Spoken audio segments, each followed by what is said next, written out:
এক সাহাবী বললেন উসল্লিল লাইলা কুল্লা, সারা রাত আমি তাহাজ্জুদ পড়ব, আমি রাত্রে বিশ্রাম নেব না।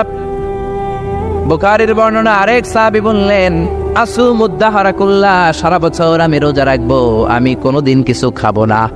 আরেক সাহাবী বললেন আতাজিলুন নিসা, আমি নারীদের কাছে যাব না, বিয়ে করব না। এই তিন সাহাবীর তিন কথা যখন বিশ্বনবী শুনলেন, বিশ্বনবীর চেহারাটারে আগুনের গোলার মতো লাল করে দিল কে? বিশ্বনবী সাহাবাদের দমক একসাথে ডেকে ধমকাতে শুরু করলেন। বিশ্বনবী বললেন কে বলেছো সারা রাত নামাজ পড়বে, ঘুমাবে না? কে বলেছো দাঁড়াও? যেই সাহাবী বলেছেন ভয়ের চোটে ওই সাহাবীর মুখ দিয়ে কোনো কথা বের হয়, বিশ্বনবী বললেন খবরদার, সারা রাত্রি যদি তাহাজ্জুদ পড়ো, ওই তাহাজ্জুদ আল্লাহর দরবারে কবুল হবে। কেননা বিশ্বনবীর তাহাজ্জুদের সিস্টেম ছিল, মনোযোগ দিয়ে শোনেন, বিশ্বনবীর তাহাজ্জুদের সিস্টেম ছিল এশার নামাজের পরে বিশ্বনবী ঘুমায় যেতেন, বিশ্বনবী এশার সালাতের পরে ঘুমিয়ে যেতেন। মাঝরাতে বিশ্বনবী তাহাজ্জুদের জন্য উঠতেন, 3-4 ঘন্টা তাহাজ্জুদের নামাজ পড়তেন, ফজরের নামাজের আগ দিয়ে আবার নবী ঘুমায় যেতেন। আবার ওই ঘুম থেকে উঠে ওযু ছাড়া 2 রাকাত ফজরের সুন্নাত পড়ে তারপরে বিশ্বনবী ফজরের নামাজের ইমামতি করতেন। সুবহানাল্লাহ, আর জোরে সুবহানাল্লাহ বলেন। বিশ্বনবী ঘুম থেকে উঠে ওযু করতেন না, কারণ ঘুমালে নবীদের ওযু ভাঙে না। সুবহানাল্লাহ।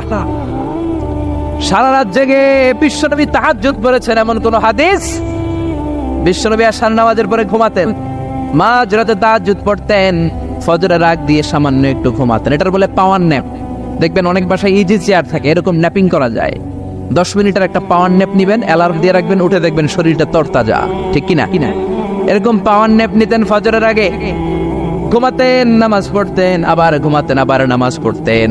ওয়া ইন্না ফি লিজাসাদিকা আলাইকা হাক, তোমার দেহের একটা হক আছে না নাই? আপনি সারা রাত যদি নামাজ পড়েন, দিনের বেলায় অফিস করতে পারবেন। এজন্য বিশ্বনবী বললেন খবরদার, সারা রাত নামাজ পড়বা না, ঘুমাবা আবার নামাজ পড়বা, ঘুমাবা আবার নামাজ পড়বা, কবুল করে নেবে কে? আবার যে সাহাবী বললেন আমি সারা বছর রোজা রাখবো, রোজা ভাঙবো না, বিশ্বনবী ওই সাহাবীকেও আচ্ছা মতো ধমক দিলেন, বললেন সারা বছর রোজা রাখলে রোজা কবুল হবে না। ওয়া ইন্নী আখশাকুম লিল্লাহ ওয়া আতকাকুম লাহু, আমি তোমাদের মধ্য থেকে সবচেয়ে বড় মুত্তাকি। বিশ্বনবী শুধু মুত্তাকি নয়, তিনি ইমামুল মুত্তাকিন। ঠিক কি না? তিনি ইমামুল মুত্তাকিন। বিশ্বনবীর চাইতে বড় মুত্তাকি হওয়া যাবে?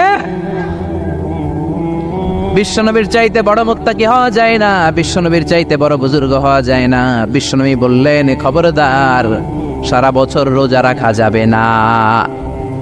আমি বিশ্বনবী হয়ে, আমি মুত্তাকিদের ইমাম হয়ে সপ্তাহে রোজা রাখি মাত্র 2টা। জোরে বলেন কয়টা? আমি শুধু সোমবারে রোজা রাখি, বৃহস্পতিবারে রাখি, আর বাকি 5 দিন আমি খাই। সুবহানাল্লাহ। এজন্য খাবেন আবার রোজা রাখবেন, এটার নাম ইসলাম। বিশ্বনবী বললেন আমি মাসে স্পেশাল 3টা রাখি, 13, 14, 15 রোজা আছে না নাই? এর চেয়েও যদি বেশি কারো রোজা রাখতে মনে চায়, তাহলে দাউদ নবীর সিস্টেমে রোজা রাখবা। দাউদ নবী একদিন রোজা রাখতেন, আরেকদিন রাখতেন না, আরেকদিন রাখতেন, আরেকদিন রাখতেন না।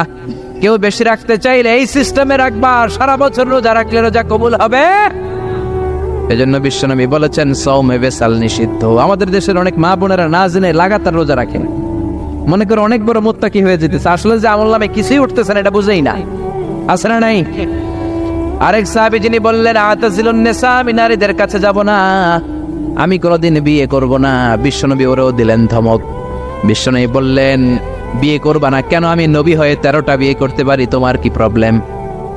আমি নবী হয়ে বিয়ে করেছি 13টা, আমার তো নবুয়তের কিছু কমতি হয় নাই, আমার তো বুজুর্গি কমে নাই, আমার তো তাকওয়ার কিছু কমে নাই। মুত্তাকি যদি হতে চাও বিয়ে করেই মুত্তাকি হতে হবে। ঠিক কি না?